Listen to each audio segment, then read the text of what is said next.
There's no such thing as a perfect piece of writing, just as there's no such thing as perfect despair. So said a writer I bumped into back when I was a university student. It wasn't until much later that I could grasp his full meaning, but I still found consolation in his words that there's no such thing as perfect writing. All the same, I despaired whenever I sat down to write. The scope of what I could handle was just too limited. I could write something about an elephant, let's say, but when it came to the elephant's trainer, I might draw a blank. That kind of thing. I was caught in this bind for 8 years. 8 years.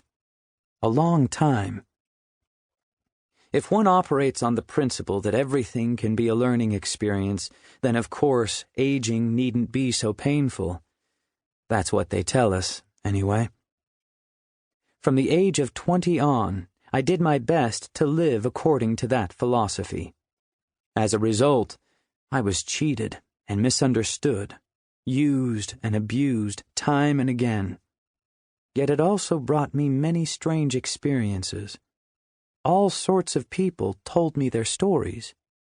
Then they left, never to return, as if I were no more than a bridge they were clattering across.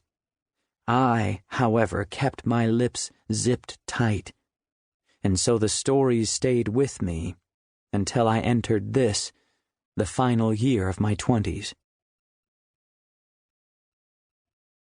Now I think it's time to tell my story.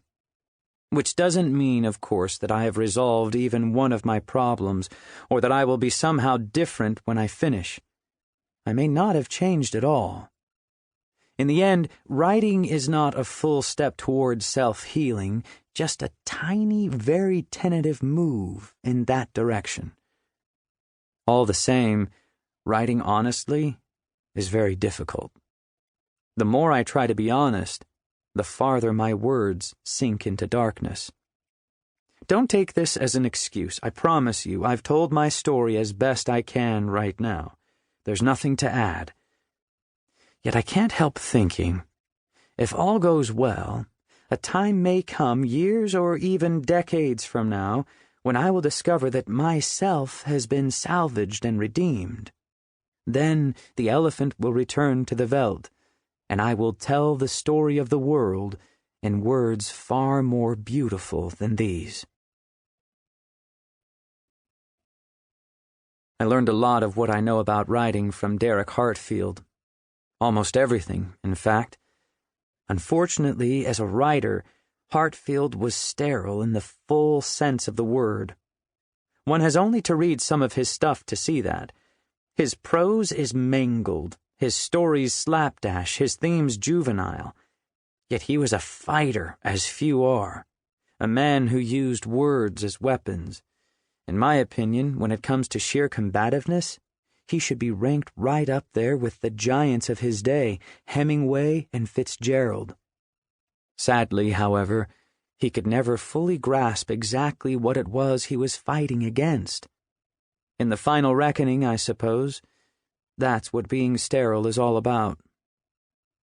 Hartfield waged his fruitless battle for 8 years and 2 months, and then he died. In June 1938, on a sunny Sunday morning, he jumped off the Empire State Building, clutching a portrait of Adolf Hitler in his right hand and an open umbrella in his left. Few people noticed, though. He was as ignored in death as he had been in life. I came across a copy of Hartfield's long-out-of-print first book during my last summer vacation of junior high, a time marked in my memory by a terrible case of crotch rot. The uncle who gave me the book died in agony 3 years later of intestinal cancer. The last time I saw him, the doctors had hacked him up so badly that he bristled with plastic tubes ferrying fluids in and out of both ends of his body. He was shrunken, and his skin had turned reddish-brown, so that he resembled a crafty old monkey. I had 3 uncles in total. One died just outside Shanghai 2 days after the end of the Pacific War, when he stepped on a landmine he himself had laid. My sole surviving uncle works as a magician on the Japanese hot springs circuit.